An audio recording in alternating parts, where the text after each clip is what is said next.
Good afternoon. The rain has done it. There has been enough that the Bosque in Albuquerque and Bernalillo County will reopen tomorrow. But we are not out of the woods just yet. News 13's Gianna Salceda is in the Newsplex with the story. Kim, we have had 2.65 inches of rain this year compared to 0.19 in 2011. But that doesn't mean we're out of the woods. Long-term drought, and we could dry out in a matter of weeks if the rain stops. We are still below normal. The moisture did prompt the reopening of the Bosque in the Albuquerque area. The Bosque will remain closed in Sandoval, Valencia, and Socorro counties because they haven't received as much rain as Albuquerque. During the closure in Albuquerque, access to the Bosque was limited to paved and designated dirt trails. Fire officials are backing off the patrols, but they say those added teams along the river and good timing worked.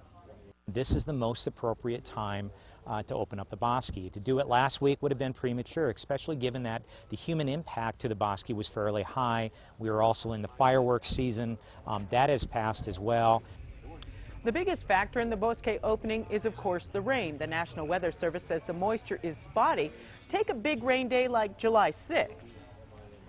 We have the have-nots, which are the northeast heights, where they got generally less than 0.15 of an inch, whereas there are areas in the North Valley picked up upwards of nearly 1.5 inches, which created some minor flooding. Now, Stage 1 restrictions remain in effect. That means no open flames or charcoal grills, fireworks, or overnight camping in the Bosque. Back to you. Okay, thanks, Gianna. Now, also this week, all 5 national forests in the state announced they would be lifting all of their fire restrictions.